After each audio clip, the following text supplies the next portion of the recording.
Xuxa, confirma aí se está ao vivo.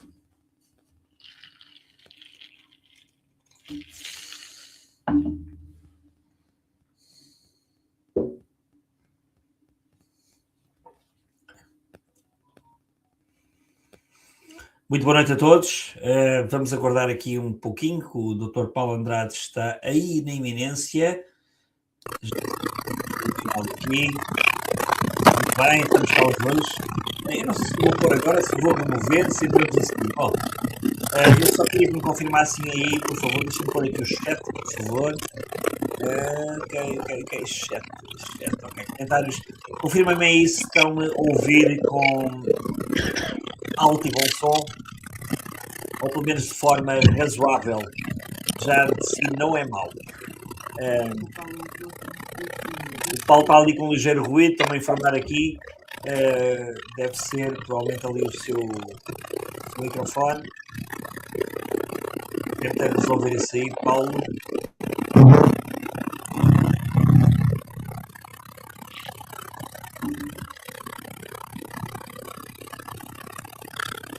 Muito ruído, diz aqui a Maria. Vamos tentar resolver. Se estão a entrar neste momento, vou levantar um pouco.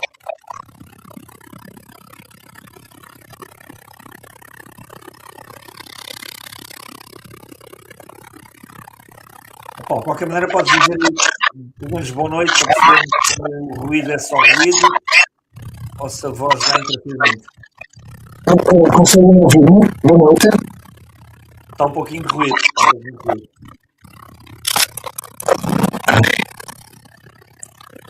Olha se nós conseguimos. Boa noite a todos. Estamos com a falar alguns pormenores. Desta vez ia de eu ter uma microfone ligado.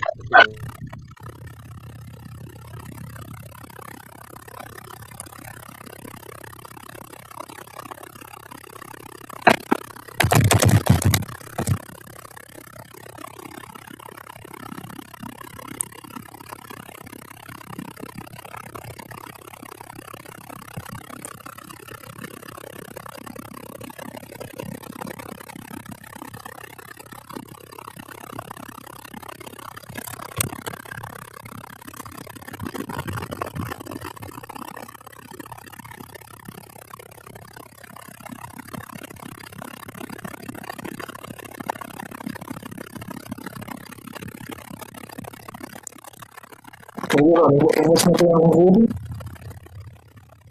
Creio que agora melhorou, Paulo.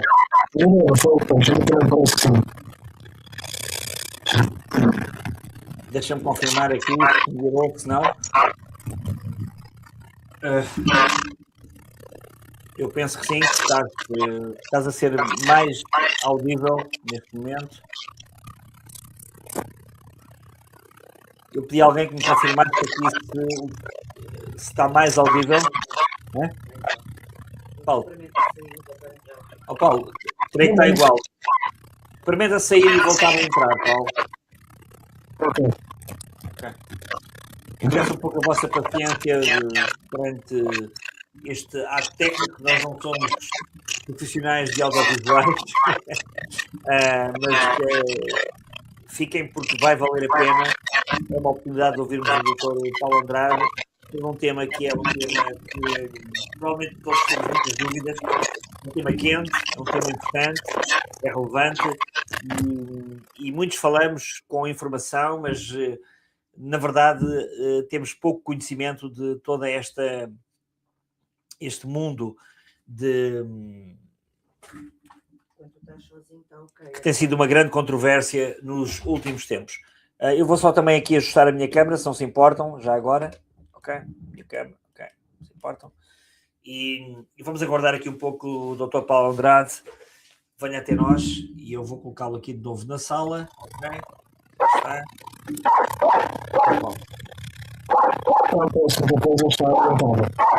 Deixa tentar eu sair para te ouvir a ti. Espera um pouco. Espera um bocadinho.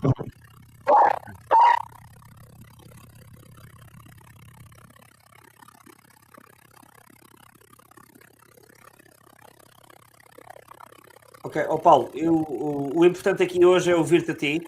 ok?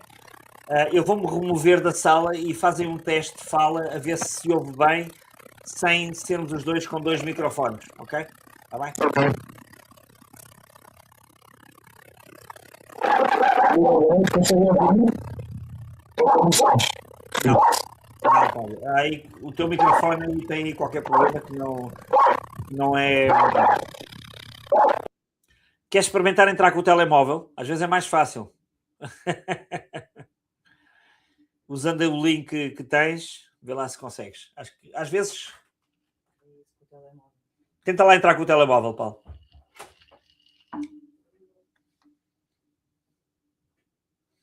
Eu peço-te é que saias da sala aí.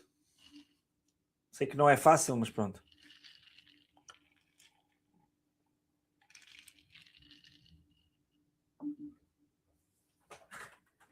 É isso. Do teu lado está tudo ok. Vamos aguardar aqui um pouco. Antes de mais, muito boa noite a todos. Isto é uma transmissão que está a ser feita neste admirável mundo novo, moderno, para todo o mundo. Eu sei que estão aqui portugueses de muitas partes do mundo e que... Paulo, boa noite. Olá, viva, boa noite. Conseguem ouvir-me? Fantástico. Em Fantástico. condições. Pá, eu sei que, antes de mais, eu agradecia às pessoas que tivessem compreensão, porque eu sei que o Dr. Paulo Andrade, para já vamos deixar aqui os doutores de lado, o Paulo Andrade, que é um amigo português, um homem de grande nacionalismo e um patriota que, juntamente com muitas pessoas, nas quais eu humildemente me incluo, tem feito um trajeto extraordinário naquilo que é a divulgação da verdade, do conhecimento e da ciência. E o que nós hoje vamos falar aqui é de ciência, não é de informação. Ao contrário do que muita gente diz, que quem contraria as narrativas que estão vigentes é contra a ciência. Antes, pelo contrário, nós somos todos a favor da ciência. O que vamos hoje falar aqui é exatamente isso, é de ciência. E, Paulo, obrigado por eu sei que é mais fácil para quem está a falar, porque eu próprio utilizo muito o computador. Estar sentado no computador é outra descontração, é outra mentalidade, mas olha, vais ter que te agarrar ao telemóvel e a coisa vai sair, pronto, porque está-se a ouvir perfeitamente com o telemóvel, ok? Pronto, ótimo, conseguem ouvir-me todos, certo? Perfeitamente, alto e bom som, loud and clear, como a gente dizia na Força Aérea, portanto, muito bom. Antes de mais, agradecer ao Dr. Paulo Andrade, o meu estimado amigo Paulo, que nós temos andado aí numas jornadas. O Paulo tem sido uma pessoa exemplar no que respeita à iniciativa e à promoção da verdade, da ciência e tudo aquilo que nos tem entupido nos últimos tempos e que eu não me canso, e daí a voz desta página, deste canal, não me canso de repetir, por uma questão de deixar algum legado aos meus filhos, daquilo que é a essência de sabermos o que um dia, na verdade, aconteceu em Portugal, que está a acontecer e vai acontecer no futuro. E o Paulo tem sido uma dessas pessoas, tem organizado alguns eventos ao vivo também, que dão trabalho, dão preocupação e dão incómodo. E nós só nos lembramos de estar sentados muitas vezes em frente a um público, a alguém que está a ouvir, mas esquecemos que alguém organiza por trás, alguém tem a iniciativa, e isso nos tempos que correm é de muito valor, porque é uma iniciativa que vai contra a corrente que nós estamos a viver. E o Dr. Paulo Andrade, o querido amigo Paulo, tem sido uma dessas pessoas, e hoje convidei aqui. Poderia já agora, se me permitem, ter convidado mais gente aqui, nomeadamente a doutora Margarida e outras pessoas, mas não o fiz porque não é tempo para isso ainda. Estamos numa crise e quis trazer hoje aqui ao canal apenas um convidado, porque estamos em altura de mensagens simples, diretas, concisas e de informações coerentes. E o Dr. Paulo Andrade é uma das pessoas que eu gosto de ouvir essa comunicação e sei que a tem. E se calhar no futuro iremos ter aqui outras intervenções, logo se verá.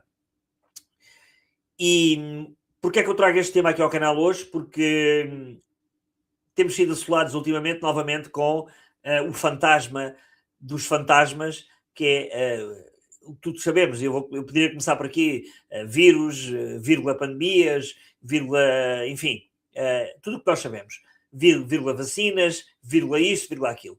Então eu, como não sou mentor da matéria, apenas aprendo com os melhores e com aqueles que sabem, e o Dr. Paulo Andrade é um deles, nesta matéria, nesta área, uma das pessoas com quem eu aprendo muito. Trouxe-o aqui ao canal e vamos entrar aqui nas hostilidades. E obrigado por teres aceito o convite, Paulo, antes de mais. Neste momento temos aqui apenas 78%, apenas não, mas vão entrar mais, 78 pessoas na sala. Estamos a transmitir em direto para YouTube, para o Facebook e para o LinkedIn. Já agora, depois, quando eu acabar esta transmissão, eu vou deixar aqui o link do Facebook do Dr. Paulo Andrade, ou do Paulo, para quem quiser acompanhá-lo em futuras transmissões, no canal dele, com as informações que ele tem. Portanto, eu vou deixar aqui depois, quando editar este vídeo, vou deixar lá o link do canal dele, para que possam acompanhá-lo. Mas não é mau estar aqui a falar, pelo menos já neste momento, para 80 pessoas, não é mau, já é algumas pessoas que vão entrar aqui aos poucos. Paulo, boa noite. Olá, viva, grande Paulo, boa noite. Antes de mais, agradeço esta oportunidade, porque é essencial, de facto, debatermos, percebermos um pouco daquilo que se está a passar no mundo e, acima de tudo, aprendermos todos uns com os outros. Isto é, de facto, a tónica essencial. Nós vivemos, de facto, eu tive a honra de ter a tua presença na conferência Loucos Anos 20 do século XXI, e de facto, cada vez me recordo mais desse nome, Loucos Anos 20 do século XXI, porque me parece, de facto, que é o que estamos todos a atravessar. Temperado com uma série de situações muito anómalas, muito esquisitas, mas de facto é o que me parece que estamos todos a atravessar. Agradeço-te mais uma vez a oportunidade que me estás a dar, agradeço a todos os que nos estão a ouvir, e a vida, ao fim e ao cabo, nestas questões e noutras essenciais, é isto, é a troca de conhecimentos, é o livre debate, que se há coisa que a ciência assume e presume, é precisamente o livre debate. Afirmativo, concordo contigo, de toda maneira. Olha, Paulo, eu vou-te fazer uma pergunta que foste tu que me disseste para eu te perguntar. Eu sou um gajo cheio... É que eu estive aqui com o Paulo há bocado. Este é o meu bocado na vida, sou um gajo despoderado, mas é que sou mesmo assim. Não? Isto parece... Eu sou mesmo assim, bom, por acaso sou, mas pronto. Entre nós. Não tem problema. Ó Paulo, quando é que tu começaste? Aliás, a pergunta é no plural. Quando é que nós começámos? Mas eu, como sou de letras, tu és um homem de ciência, a pergunta é para ti. Porque quem é de letras vê uma nuvem cinzenta. E até pode desconfiar da nuvem. Mas quem é de ciência não vê nuvem nenhuma, vê além da nuvem. Não é? Então, quando é que tu começaste... Quando é que tu começaste a desconfiar que esta coisa das vacinas, o Covid-19, não era aquilo que nos diziam? Houve 3 ou 4 pontos gatilho, digamos assim. Um deles aconteceu logo em dezembro de 2020, bem entenda, de 2020. Quer dizer, novembro, dezembro de 2020, quando eu tive conhecimento da célebre sessão apresentada na FDA, em que os indivíduos enumeravam uma série de efeitos e ainda nem sequer as inoculações estavam disponíveis. Aí comecei a desconfiar, porque não é assim que a coisa... Normalmente não é assim que a coisa se faz. E eu aí comecei a desconfiar. Depois foi toda aquele registro horrível de imagens na China de pessoas do nada simplesmente caíam. Aquilo começou a adensar-se a suspeita grandemente, não há dúvida nenhuma. Depois foi a forma como foi anunciado. Eu nunca mais me esqueci disto, porque é impossível uma pessoa esquecer-se disto. A forma como foi anunciado o primeiro caso de coronavírus em Portugal, Covid-19 em Portugal. Foi uma coisa absurda. Eu estava a trabalhar na altura, e olhei para aquilo e estava com mais colegas e até comentámos entre nós então, mas ganhámos algum campeonato? Okay? Qual é o ridículo que isto tem? E foram estes foram os 3 principais pontos de gatilho.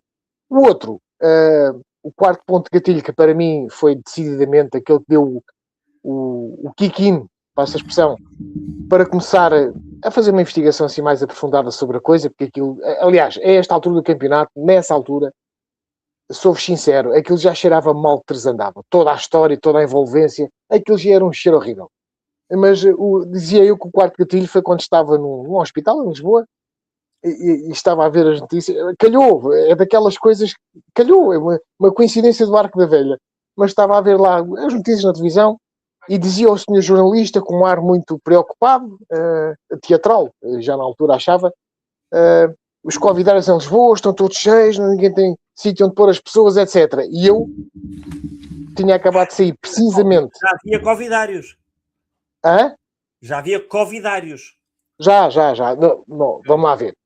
Eles já estavam em vários hospitais. Convidário, parece um galinheiro, não é?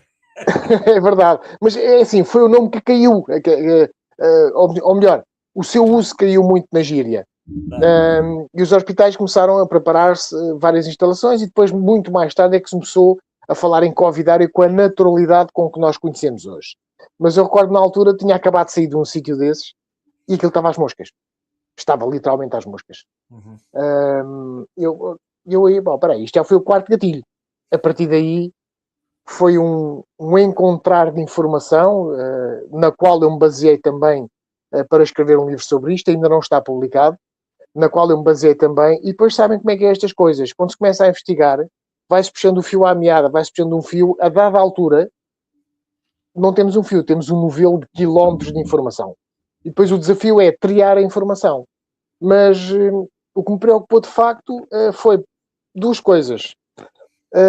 O começar de facto a compreender todo o mecanismo que estava por detrás disto e, efetivamente, daí para cá, tudo o que se tem sabido, e muitas coisas já são públicas, não há dúvida nenhuma, porque também houve todo um conjunto de investigadores que começaram, como eu costumo dizer, e desculpem a expressão, começaram a abrir a pestana para o real problema que tínhamos em mãos e começaram também eles a desenvolver muitos trabalhos em muitos sentidos e, acima de tudo, com um grande foco.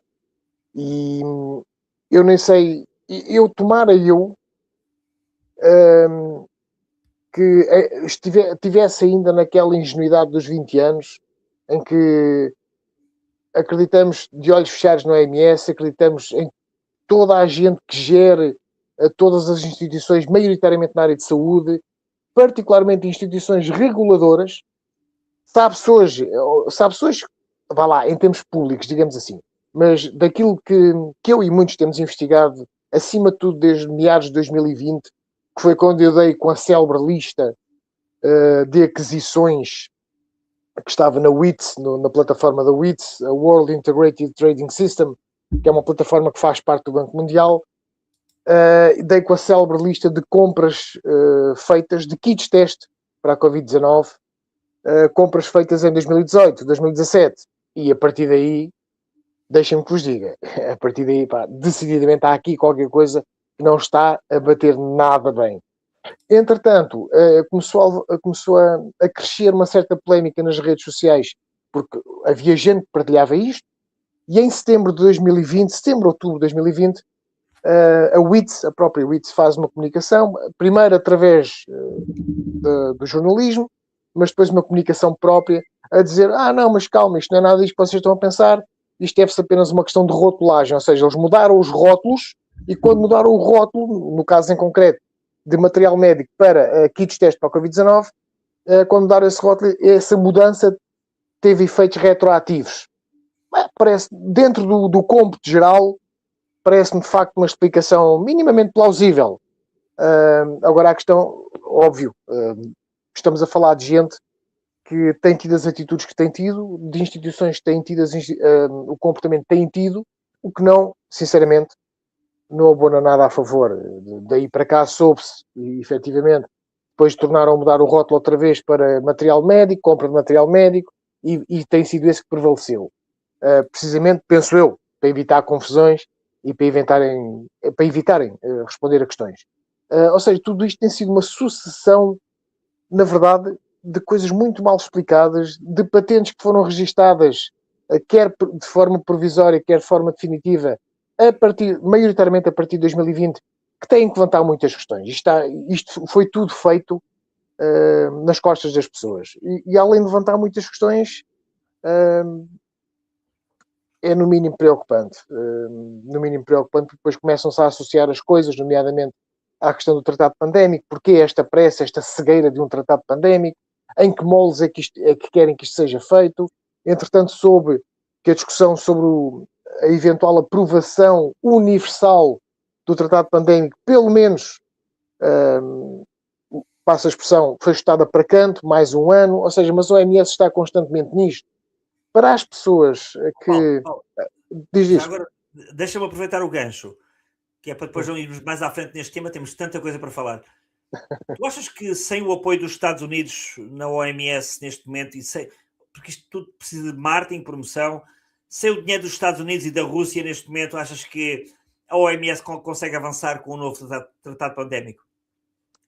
Será muitíssimo difícil. Será muitíssimo difícil. Aliás, a esta altura do campeonato, e quando digo a esta altura, não é hoje nem ontem, neste último meio ano, maioritariamente,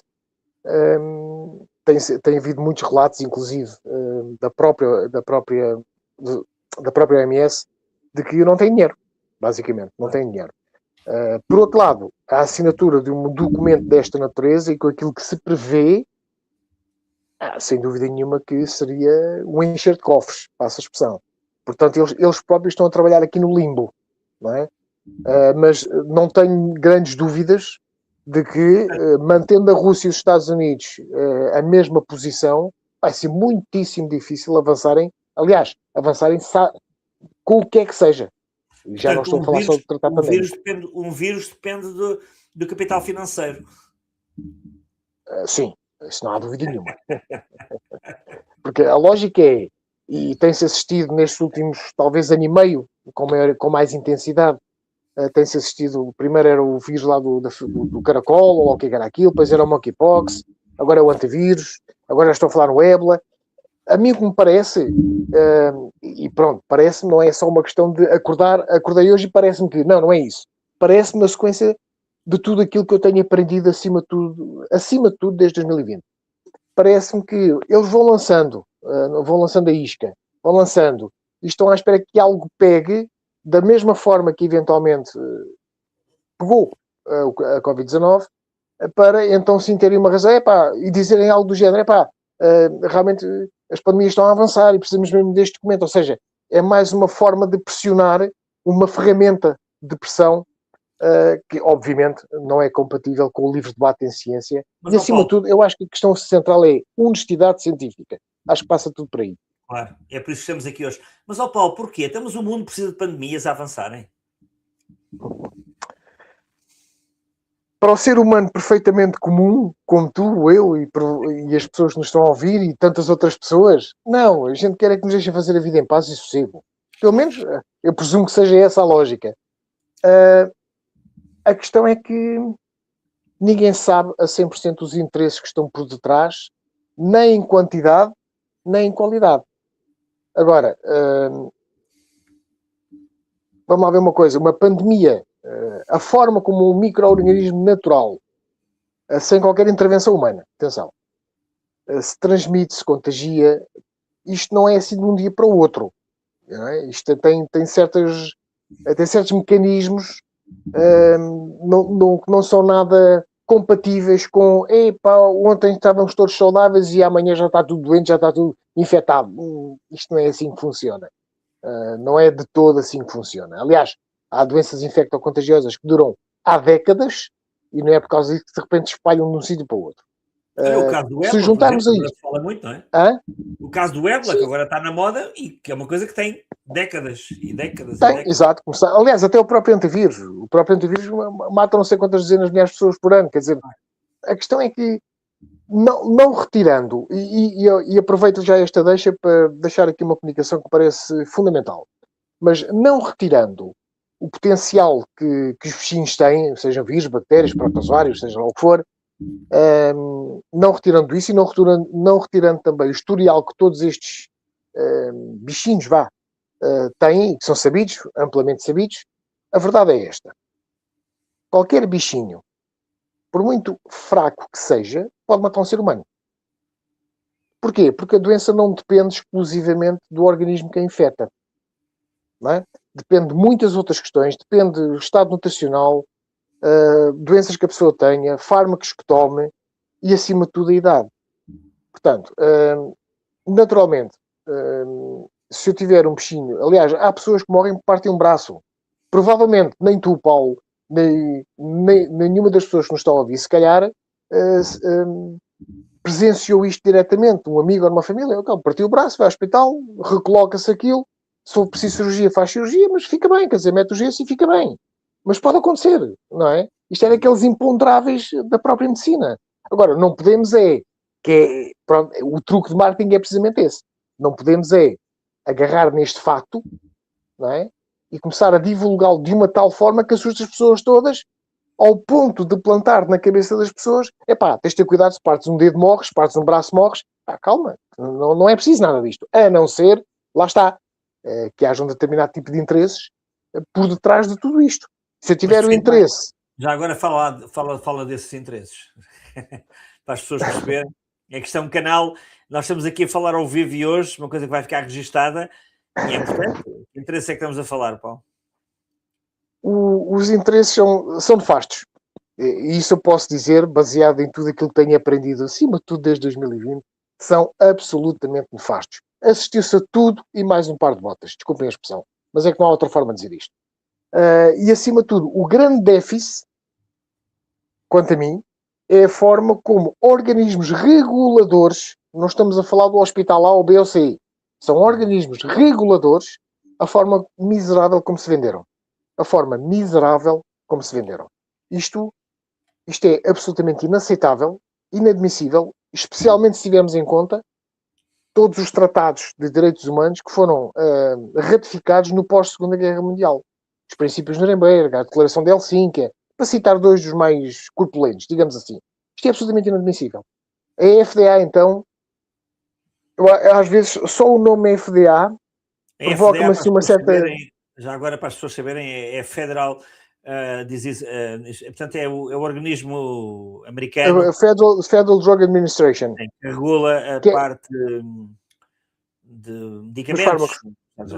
Exato. É o equivalente ao nosso Infarmed. Só o termo FDA causa uma certa desfibrilhação no cérebro. Porque aquilo que me é dado a concluir é que aquilo é um antro de corrupção absolutamente inaceitável nos tempos que correm. Absolutamente inaceitável. E a lógica Paulo, já que estás a falar nisso, deixa eu pegar aqui no gancho, para entrarmos no mesmo campo. E a OMS? Não o será? Mas Paulo, este foi o truque de gênio destas pessoas, desta malta, passa a expressão. Quem anda a seguir isto já há uns anos, e não me refiro apenas desde 2020, a verdade é que nós temos de facto umas certas elites no mundo. Isto já não é, aliás, eles já nem se dão ao trabalho de esconder. Eles reúnem-se uma vez por ano na Suíça, em Davos. Muitos deles são amplamente conhecidos, de quem anda a seguir estes indivíduos e a sua história de vida e as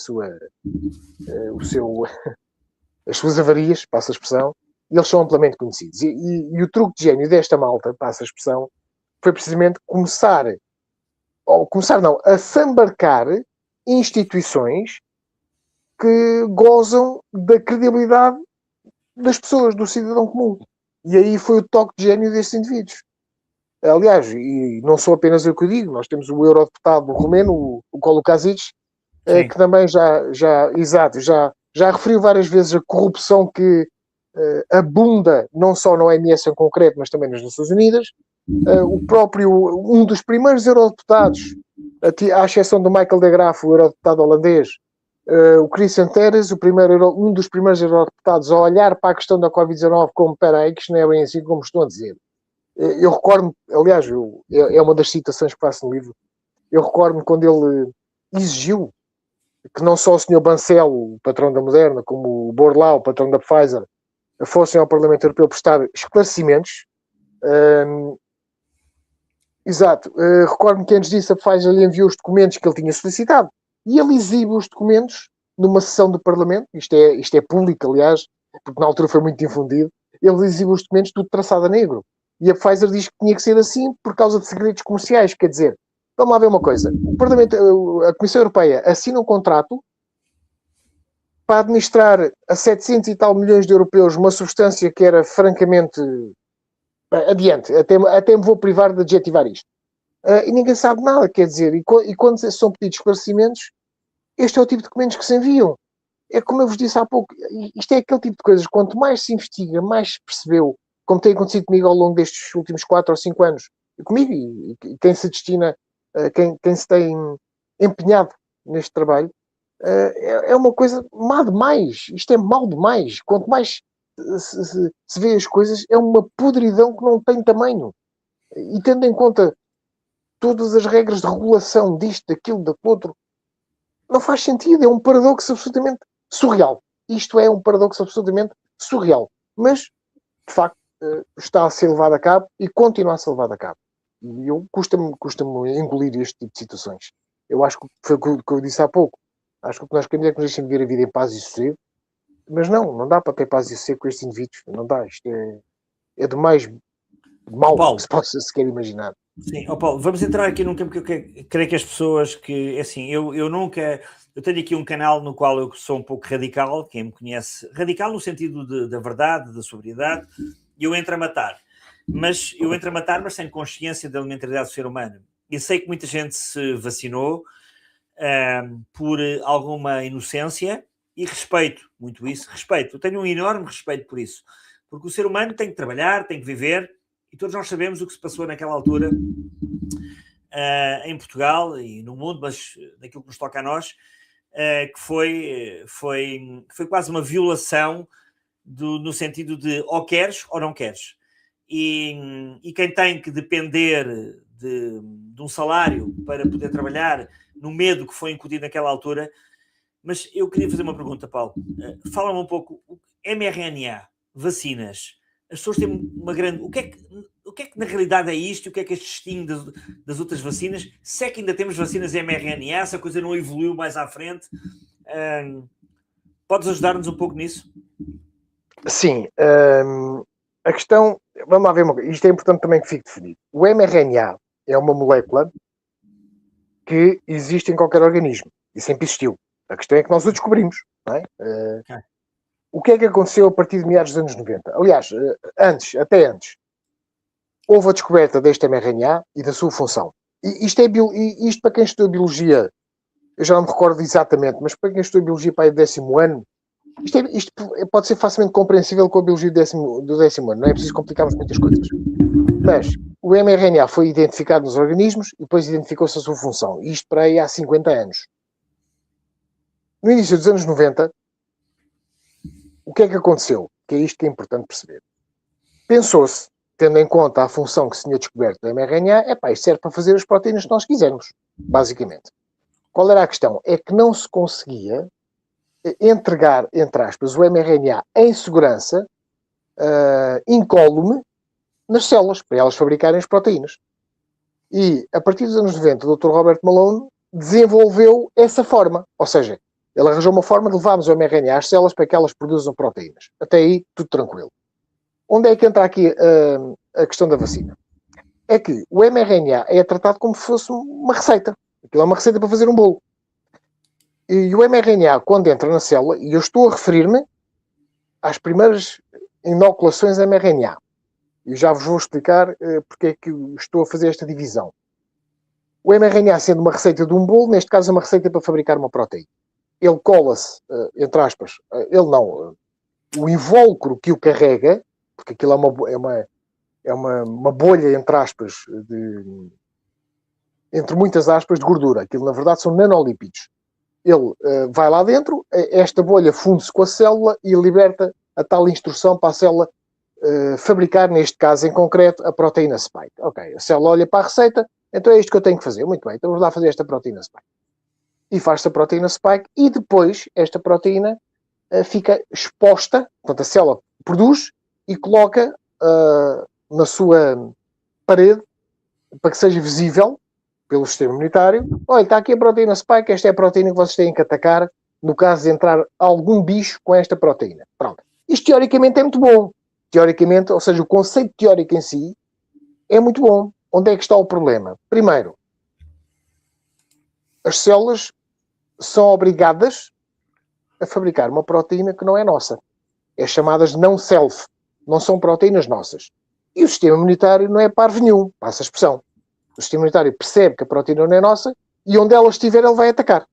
E a partir do momento em que ele ataca, desencadeia toda uma série de mecanismos que vão variar em intensidade, em qualidade e em quantidade. E é isto é que está por detrás, de uma forma muito generalizada, é isto é que está por detrás dos efeitos nocivos diretamente atribuídos à proteína spike e às doenças que nós temos descrito e temos visto descrito em várias situações. É estes mecanismos que estão por trás disto. Até aí, tudo tranquilo. Agora, a questão é, teoricamente, a partir do momento em que o mRNA entra na célula, ou seja, a tal receita de bolos, e a receita é lida, teoricamente ele degrada-se. Mas isto é muito teórico. Muitíssimo teórico mesmo. Não é assim tão linear. Tanto que gente que foi vacinada há um ano ainda mantém a proteína spike perfeitamente identificável no sangue. Portanto, não é assim tão linear. Agora, se me perguntarem, então, mas uns produzem, outros não, do que é que isso depende? Isto depende das condições de cada um. Depende, inclusive, da forma como o corpo de cada um funciona. Há pessoas que estão a fabricar a proteína spike durante 6 meses e depois, de facto, o mRNA degrada-se e fica por ali. Há outras que não. Continuam a produzir aquilo indefinidamente. E agora, relativamente à divisão que eu fiz há bocado sobre quando eu me referi às primeiras inoculações, é que agora temos outro problema, que é o seguinte. Toda a gente conhece aqui o conceito de quitar um carro. Ou seja, eu compro um carro, está lá com um X cavalos, X cilindrada, mas eu quero que aquilo dê 300 em vez de dar só 260. Então eu vou quitar o carro. Vou equipá-lo de uma série de mecanismos, inclusive óxido nitroso. A malta que anda aí é que sabe mais disto do que eu, seguramente. Mas quito o carro para quê? Para aumentar a performance do carro.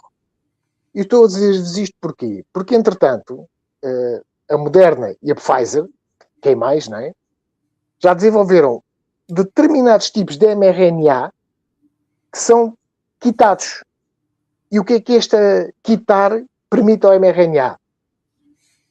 Duas coisas. Primeiro, que ele se vá autorreplicando quase indefinidamente e que não seja degradado.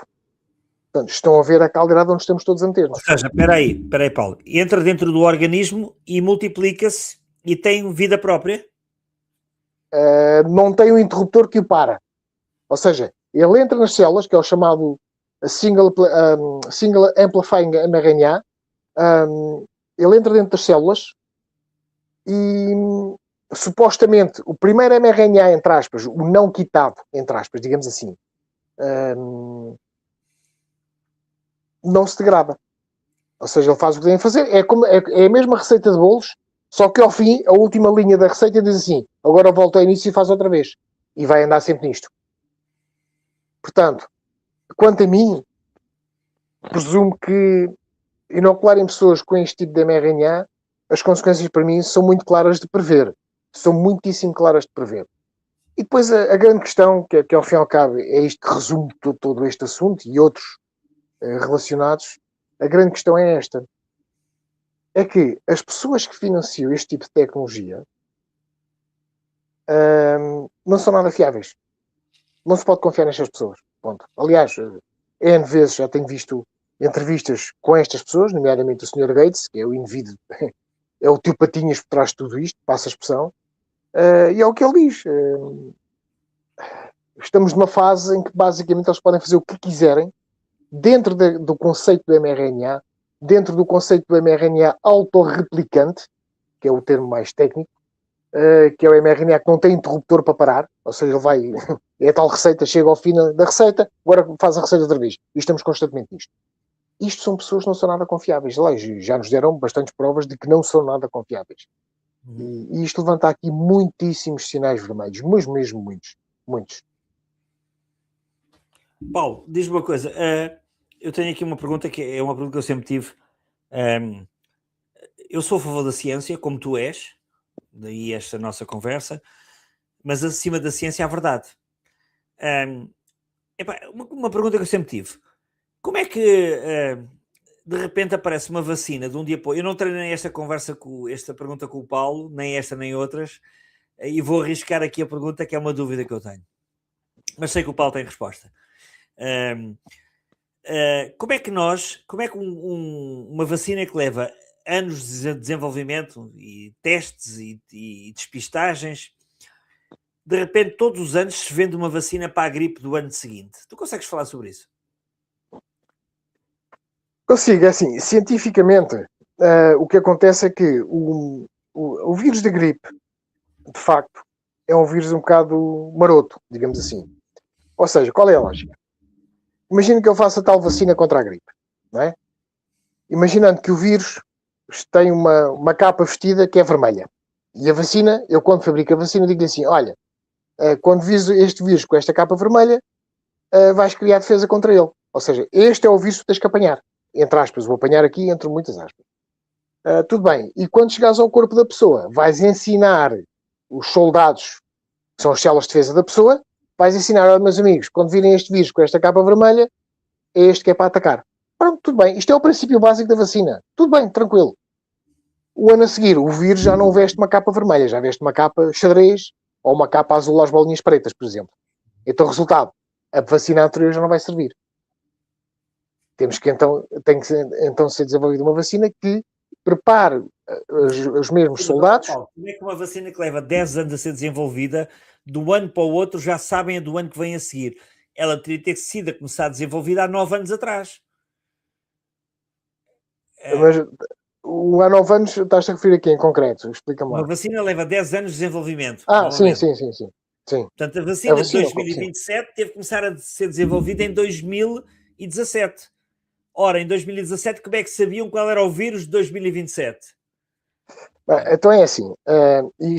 Vamos partir do princípio que estamos a falar em questões puramente naturais, em que há um desenvolvimento de micro-organismos, de peixinhos, puramente natural, e vamos arranjar defesa contra isso. A questão é, existe um conceito que é o chamado pecado original antigénico. Ou seja, o que é que isso significa? Significa que, dentro de um bichinho qualquer, existe sempre um conjunto de antigenes que ele tem. Ele vai mudando um ao outro, não é? E então, através de algoritmos, é possível, eventualmente, eu digo eventualmente, que isto hoje em dia, as coisas hoje em dia não são nada lineares, mas eventualmente, através de algoritmos, é possível eu calcular, entre aspas, qual será, eventualmente, a variante que vem a seguir. Do que é que isto depende? Depende dentro neste caso da gripe, dentro dos vírus da gripe, nós temos uma série de famílias, entre aspas. Aquele é primo do outro, o outro é tio não sei de quem. Isto em termos de vírus. Em termos de algo mais acessível para as pessoas compreenderem.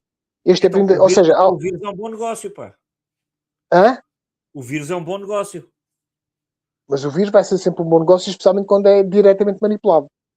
Por isso é que eu frisei há pouco. Vamos manter isto dentro da lógica natural das coisas acontecerem. Porque se vamos para a outra lógica, então é assim... Isto é um funil que nunca mais acaba. É um funil com uma abertura longuíssima e que nunca mais acaba. Aliás, vou aproveitar aqui para fazer este parênteses. O SARS-CoV-2, por exemplo, teve ali um toque, tendo em conta aquilo que eu tenho aprendido nestes últimos anos, teve de facto ali um toque em qual mexeram em dois tipos de proteínas, a NP15 e a NP16. E muitas destas brincadeiras, destes quitar o vírus, foi feito precisamente no Instituto Pirbright, um instituto topo do Reino Unido, na área da biotecnologia, e que, curiosamente, tem como principais donors, ou seja, os principais patinhas, digamos assim, tem como principais patinhas precisamente a Fundação Bill e Melinda Gates. Porque é que eu estou a dizer isto? Porque continuamos na mesma, ou seja, quanto mais se vai puxando o fio, vamos ver sempre as mesmas pessoas envolvidas nas mesmas coisas. E só isto é o suficiente para começar a levantar bandeiras vermelhas. Já te estou a ver, não te estava a ver. Não, porque eu entretanto saí aqui, mas foi sem querer. Olha, Paulo, a conversa está muito boa. Epá, Paulo, não eu te estou a atrevo- ouvir. Só um bocadinho mais o som que eu não estou a ouvir. a conversa está muito boa. Estás-me a ouvir? Estou a ouvir muito mal, muito pouco. Não sei o que é que se está aqui a Espera passar. aí. Deixa eu ver aqui. Então, ok. Vê lá se aí o teu som. Daqui Paulo. parece que está tudo ok, pá. Epá, estava-te É a o ouvir teu tão som. bem, agora não te ouço.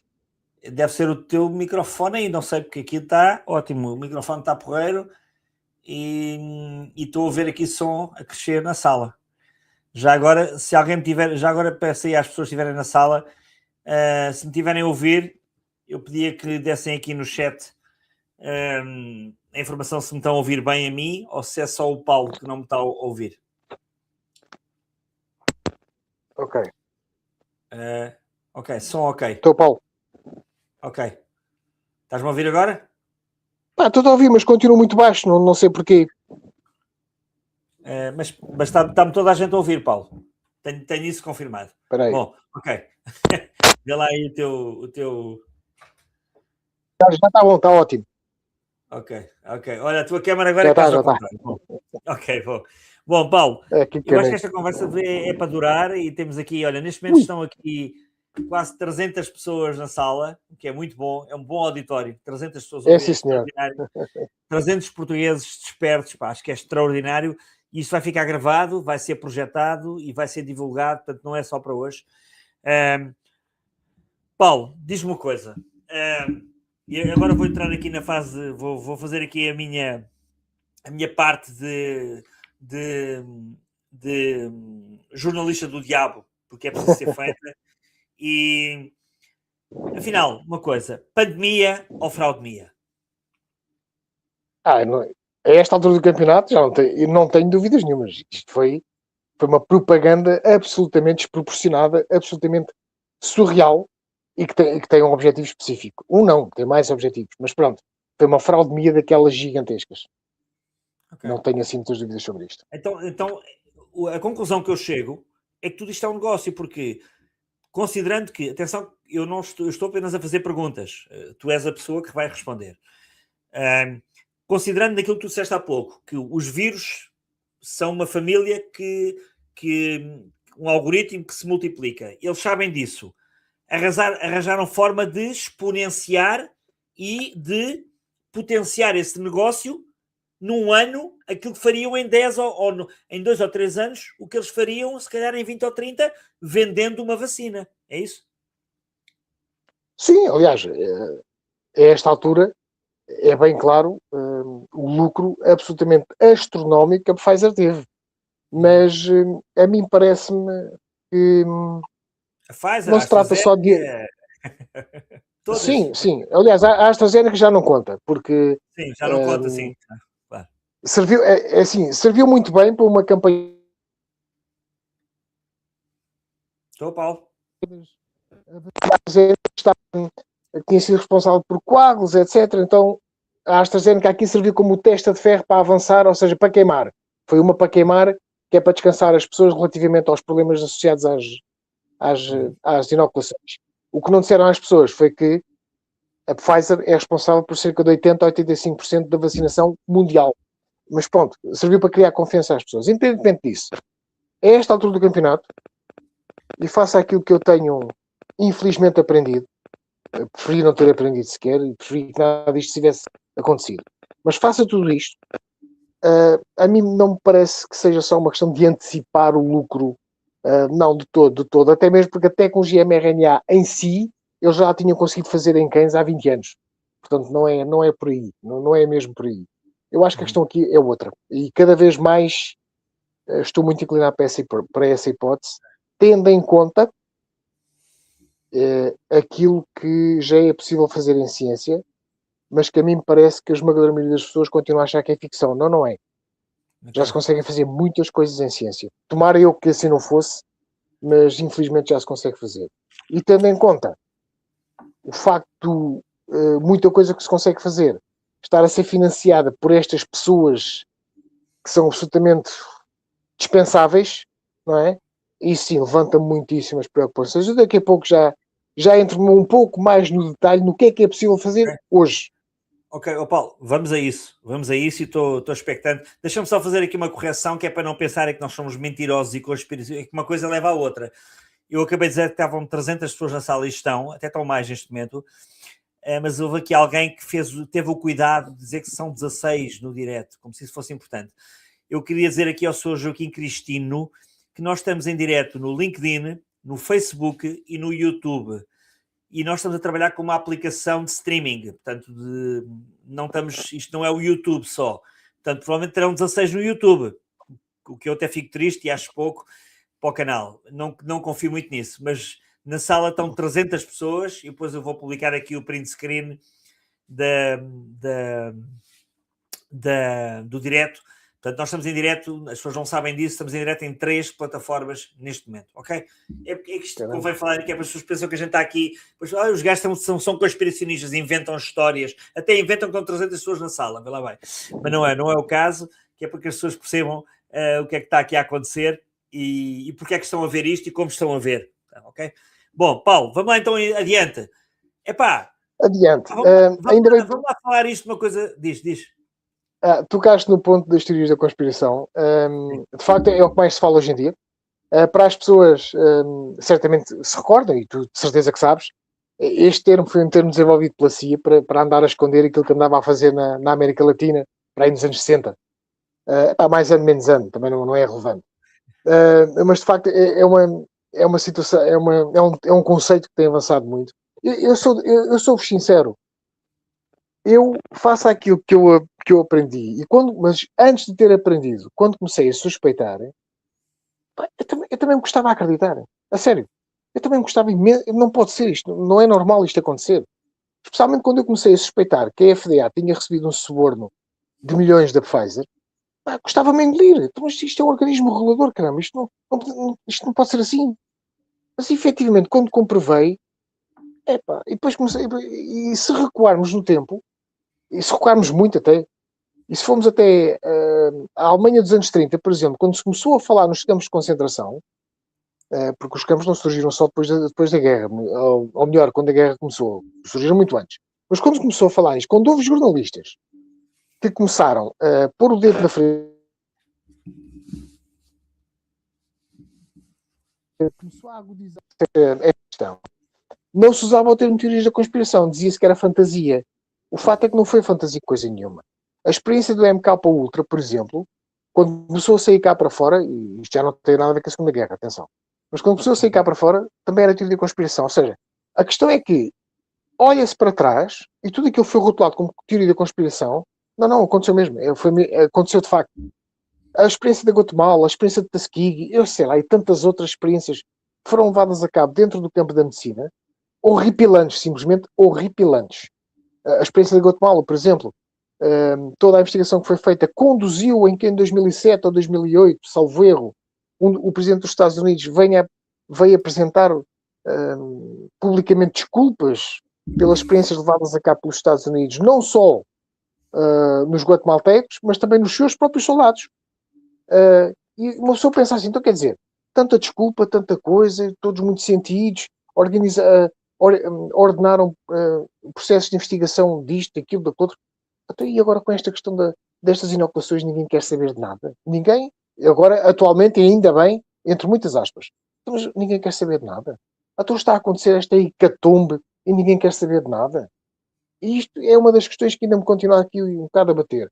Não obstante, em 2021, cá em Portugal mesmo, um conjunto de cidadãos, salvo erro, 10, 11 cidadãos, colocou o Ministério da Saúde em tribunal, o Ministério da Saúde e a Direção-Geral de Saúde, porque queriam ver respondidos 16 pontos. 16 pontos queriam ver respondidos. Foram respondidos 2. E nenhum deles estava, ou melhor, nenhum deles se referia àquilo que era inicialmente pedido, que era um dos primeiros pedidos, que era que o Ministério da Saúde e a DGS fundamentassem as medidas e o comportamento que estavam a ter em Portugal em relação à Covid-19. Onde é que estavam os artigos? Onde é que estava a justificação científica? E simplesmente nenhum nem outro tinha esta informação. Isto está no relatório de sentença e ficou efetivamente comprovado que Portanto, espera, Comprovado que, essa sentença transitou em julgado. sim, transitou em julgado, exatamente. Não, O que é que ficou comprovado? é aquela célebre sentença do Tribunal da Relação de Lisboa? Exato. Assinada pelo meritíssimo, salvo erro, Pedro Moreira, meritíssimo juiz Pedro Moreira. Sim. Ok, que Em maio de 2021. confirmou que era tudo uma fraude e ninguém falou nisso. Ninguém tinha nada. Ou seja, na prática, falando curto e grosso, e desculpem uma expressão, tanto o Ministério da Saúde como a DGS estavam a obrigar-nos a todos, ao fim e ao cabo, a ter um determinado comportamento sem qualquer tipo de base. Nada. Zero. Sem base nenhuma. E claro, isto agudiza ainda mais a desconfiança. Mas não pode ser, então, não é? E relativamente à questão da ciência, e é isto é que me preocupa. O nosso encontro hoje chama-se Quo Vadis Ciência, e de facto passa por aí.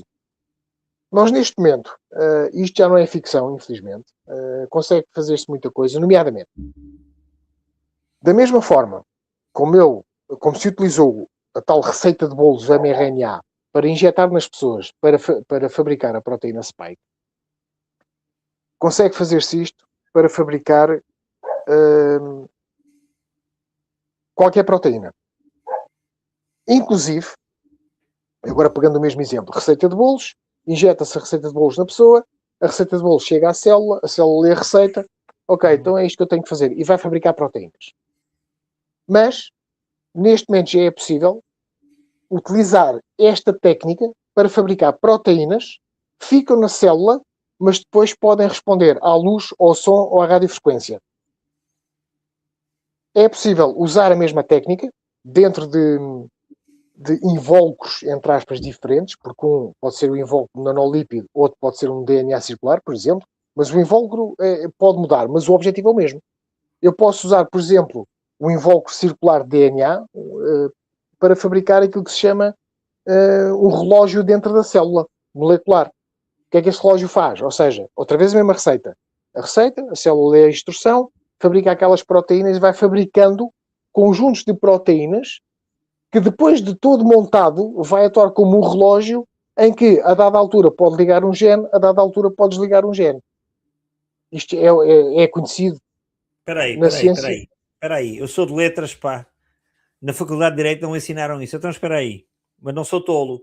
Então é possível alterar o núcleo de uma célula a favor de alguém que queira continuar a determinar determinado produto que nós tínhamos que consumir, que eles vendem, para que nós passamos uma vida contínua a assimilar aquela coisa? A esse ponto, não sei. A esse ponto, não. Mas o que é possível, sim, é ligar ou desligar genes responsáveis por determinadas funções. Isto, sim, é possível. E o primeiro estudo, o primeiro grande estudo que serviu de base a esta tecnologia, que é o chamado relógio molecular, já tem 20 anos. Portanto, isto não é nada de agora. Nem é da semana passada. Também já é possível, os chamados, depois já lá vamos, mas também já é, imaginem as células. As células, quando respondem a um estímulo, por exemplo, a insulina, um exemplo. A insulina é fabricada, chega às células e vai promover determinado tipo de alterações na célula. Para quê? Para que esta absorva o açúcar que está no sangue. Até aí tudo tranquilo. Nada de extraordinário. Mas a insulina, isto é só para dar-vos um exemplo para que compreendam o que vem a seguir.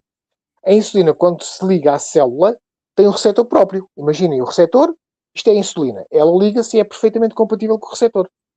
Ok? Agora imaginem que eu quero que a célula responda da mesma forma que responde à insulina, mas a uma droga completamente diferente, que nem sequer existe no corpo. E por não existir no corpo, também não há receptor para essa droga. Então o que é que eu faço? Utilizando a mesma técnica, do tal mRNA, receita de bolos, entra na célula, a célula vai produzir não uma proteína, mas um receptor específico que só vai responder àquela droga que eu lá meter.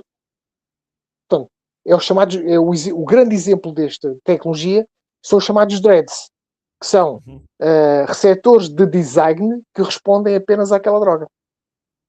Portanto, é óbvio que isto abre aqui muitas portas, não só para a terapêutica, é um facto, sim, não há dúvida nenhuma. Mas também, nas mãos erradas, abre a porta para muita coisa. E é isto tem que me preocupar, lá está, porque quem está a financiar este tipo de tecnologia, maioritariamente, são pessoas nas quais não dá para confiar. Uhum. E já há quem fale, inclusive, aliás, eu falo nisso nos meus vídeos que tenho, já quem fala, inclusive, utilizar esta tecnologia para obrigar a um chamado controle biopolítico. Ou seja, eu vou controlar aquelas pessoas, aquela sociedade, tendo em conta o que a tecnologia me permite. E aqui abre-se outra porta, que é, em toda a história da humanidade, isto não é novidade de agora, não é exclusivo da atualidade, mas em toda a história da humanidade sempre houve gente que entendeu que tinha que controlar os outros. Seja lá por forma for. O conceito de controlo dentro da tecnologia tem 50 ou 60 anos, ou mais até. E isto é que é grave. Nós hoje vivemos um tempo muito especial. Porquê? Porque a tecnologia que atingimos e que desenvolvemos nesta área em concreto, na área da biologia, vai permitir uni-la a conceitos de controle com 50 ou 60 anos. Por isso é que nós vivemos um tempo mesmo muito especial, pelo negativo, infelizmente. Mas isto é possível fazer. Construir moléculas dentro das células que vão ligar ou desligar genes, construir proteínas que vão responder a estímulos específicos, o som, a radiofrequência, etc. Construir todo um emaranhado de proteínas que vão fazer, sabe-se lá que funções. Isto é possível. Isto é técnica. Isto é francamente possível. Agora, se me perguntarem assim, então, mas em 10 milhões de pessoas que existem em Portugal, consegue-se fazer isto para 10 milhões de pessoas? Não. Num só momento, não. Mas Alô, Paulo? 3/4 do de princípios e de valores e de respeito pelos vários acordos ratificados nos direitos humanos, começo a olhar para isto com muita desconfiança. Vão-me perdoar, mas começo a olhar de lado para isto e não estou a achar muita piada. E daí a lógica do tratado pandémico. Não é? Agora imagina, o tratado pandémico, toda a gente concorda. Então, a cada ano, todos nós vamos ter que levar uma bateria de vacinas para isto, para aquilo, para aquilo outro. Sim, preocupa-me. Tenho que ser franco com toda a gente. Preocupa-me, sim. Não estou a olhar com nada disto com bons olhos. Ok, Paulo, duas perguntas últimas. Perguntas não, duas interações juntas, antes que isto já vai com uma hora e as pessoas amanhã vão trabalhar a domingo. Uma pergunta. É assim, esta é pessoal, da última vez que fui ali ao meu centro de saúde, encaminharam para a vacina contra o tétano. Eu recusei a vacina contra o tétano, que agora querem nos dar, porque fui pesquisar, estamos no tempo da pesquisa, uma coisa é também informação, outra é conhecimento. A internet não é só...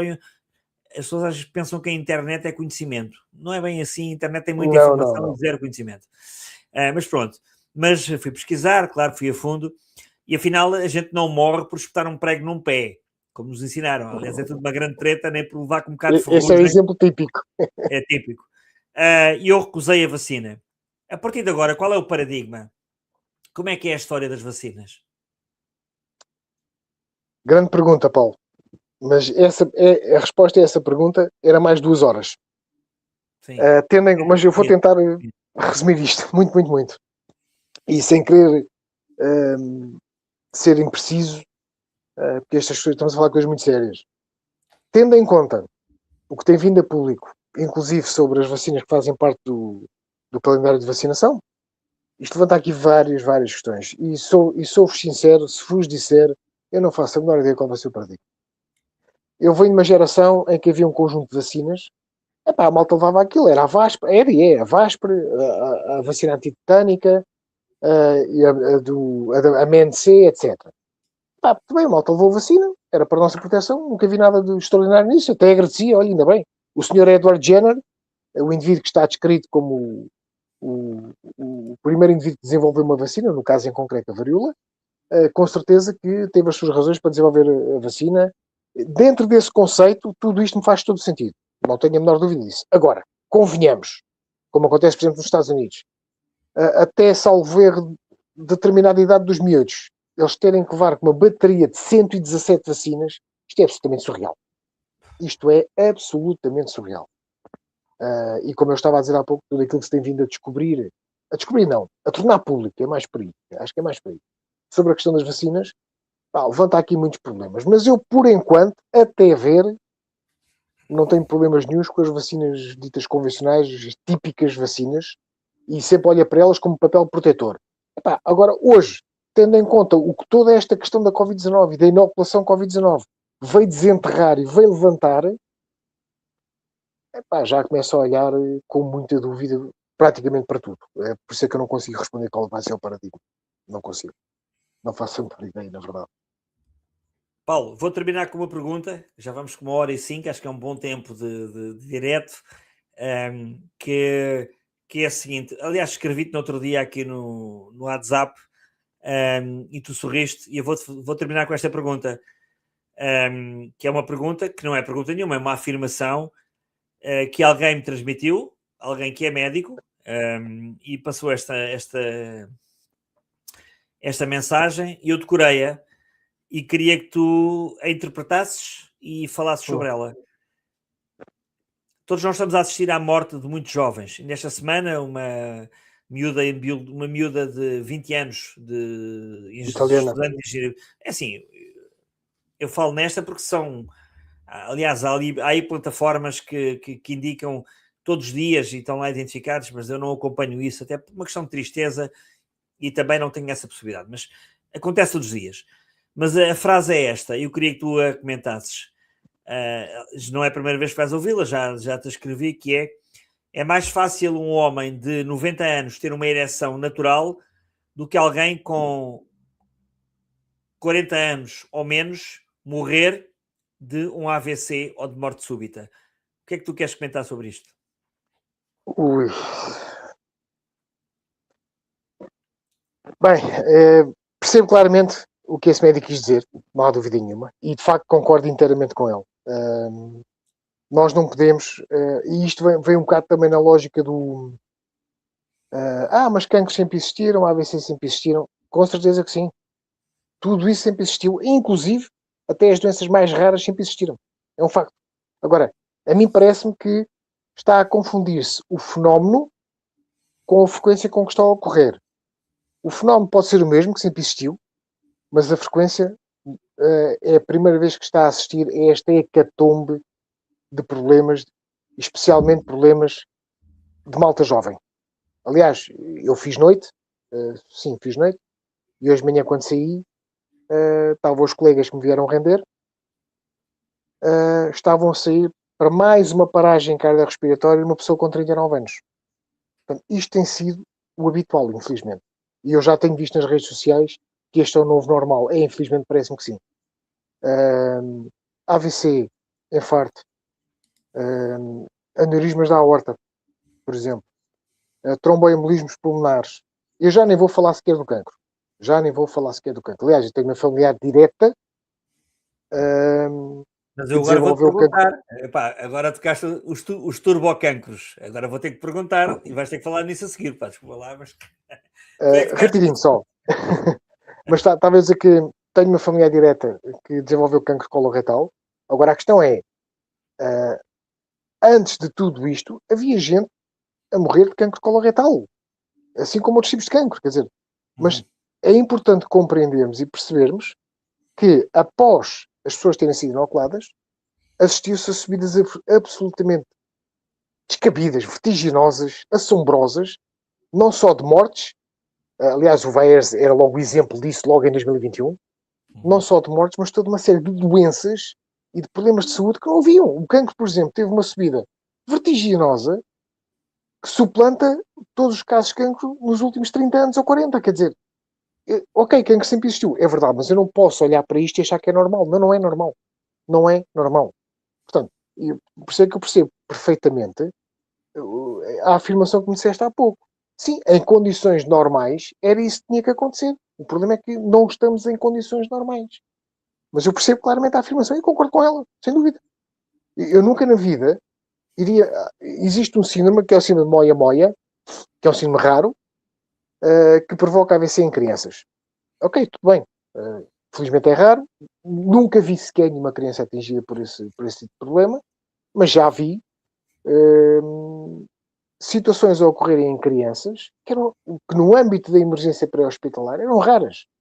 Saídas para miúdos em emergência pré-hospitalar, coisas graves, são raras. E nestes últimos anos, miúdos que desmaiam, miúdos em paragem cardiorrespiratória, AVC. Não pode ser, nós não podemos olhar para isto e achar que é normal. Não, não é. Não é normal. A questão a subida, que neste momento já deve ser maior, é uma estatística que eu não tenho acompanhado no último ano e meio, é verdade, mas até a última vez que acompanhei, aliás, eu fiz uma palestra sobre isso, até a última vez que acompanhei, uma subida de 1700% na morte súbita. Não, isto não é normal. Quer dizer, depois disto, percebe-se que morre mais gente agora do que morreu nos últimos 60 anos por morte súbita. E já agora fazer aqui um parênteses rapidinho, também não quero estar a roubar muito tempo nem a ti, nem às pessoas que nos estão a ouvir. A morte súbita não acontece porque se morre de repente. Eu já tenho... muita gente ainda pensa que é assim. Não, não é exatamente assim. Mas também não vou entrar por aí agora. Mas subidas de 1700% de morte súbita, subidas de quase 300 ou 400% noutro tipo de doenças, subidas de mais, acima de 200% nas vias verde AVC ativadas, não dá para olhar para isto e achar que é normal. Não, não é normal. Em relação ao cancro, neste ponto em concreto, estão identificados entre 12 a 18 mecanismos que justificam o porquê desta hecatombe de situações de cancro. Especialmente a idades jovens, ou seja, idades inferiores aos 50 anos. E isto também é fácil de compreender. O nosso organismo mantém-se ao segundo. O que significa que a cada segundo há células a serem produzidas e células a morrerem.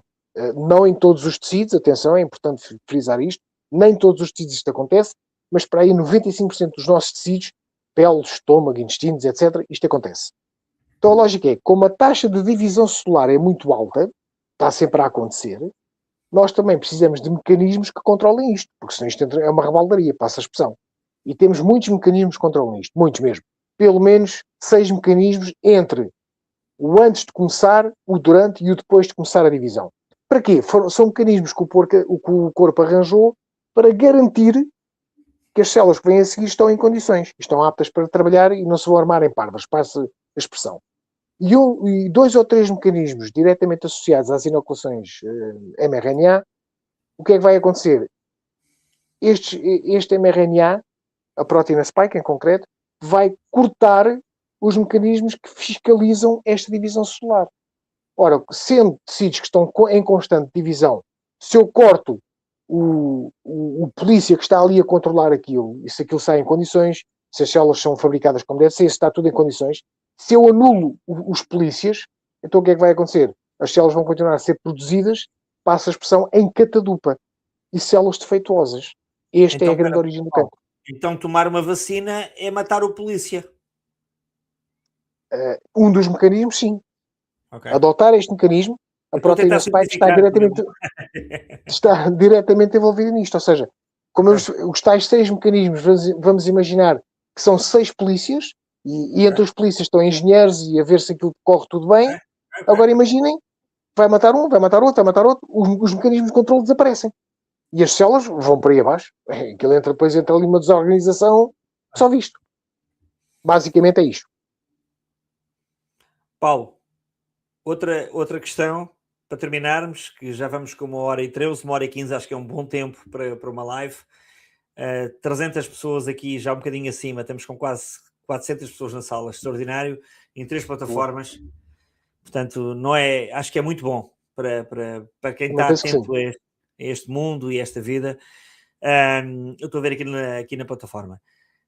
Diz-me uma coisa, ficou provado aqui hoje que nós somos a favor da ciência, não somos contra aquilo que nos tentam de alguma forma vender como ciência política, que ao fim e ao cabo é a ciência que é narrativa que nos querem instruir, e em caso de dúvida no futuro, vacinar sim ou não? Eu sei que a pergunta é difícil, mas em caso de pandemia, vacinar sim ou não? E a pergunta é muito difícil. Vacinar sim ou não é uma resposta, e é até uma resposta com grande responsabilidade. Eu dou já a minha opinião como cidadão. Não. Definitivamente não. Não, porque depois de tudo aquilo que temos passado e todo o acometimento que temos vivido e toda esta circunstância. Mas isto será para o nosso bem, Paulo? Será o quê? Não percebi, desculpa. Isto será para o nosso bem? Ou para o bem deles? É a minha firme convicção, faça tudo o que tenho aprendido, que a última coisa que lhes interessa é o nosso bem. Ao ponto de, e agora ainda bem que colocaste essa questão, porque esta questão coloca-se assumindo que nós vamos ter escolha. Porque isso já é abrir outra porta.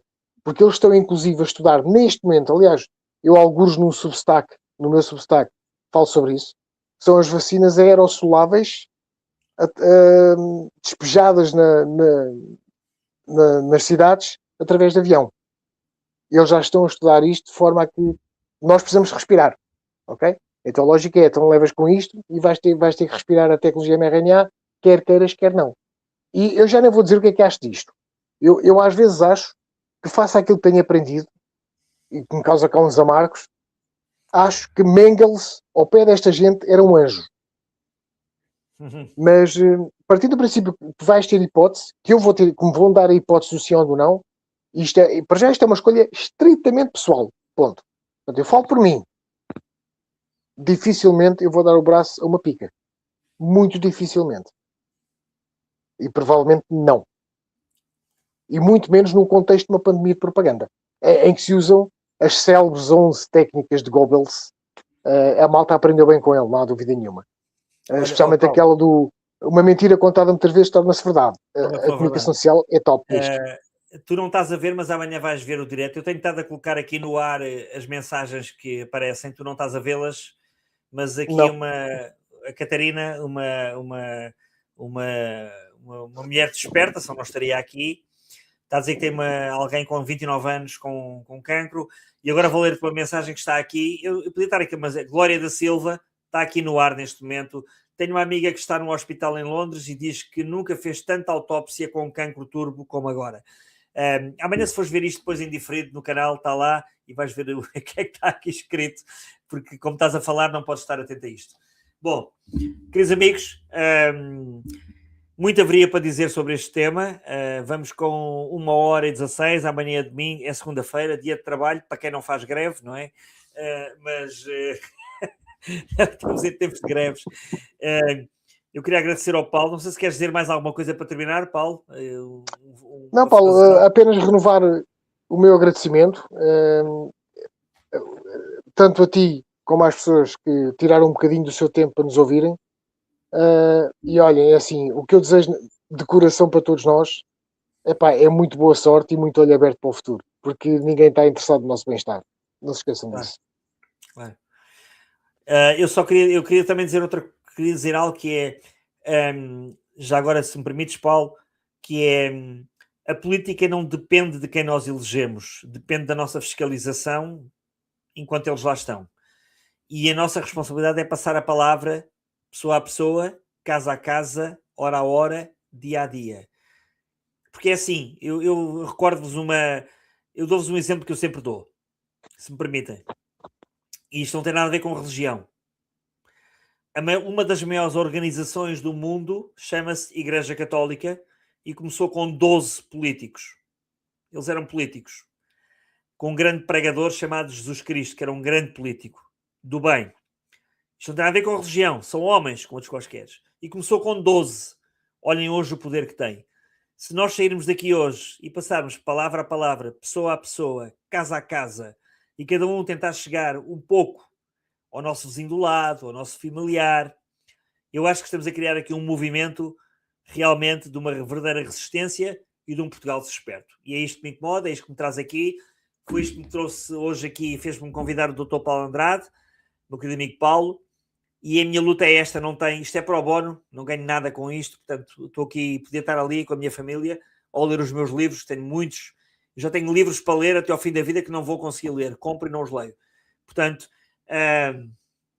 Paulo, muito obrigado pela tua estadia aqui hoje, pela tua participação, e certamente iremos repetir isto, porque acho que foi uma noite muito interessante, muito boa, para quem está vivo.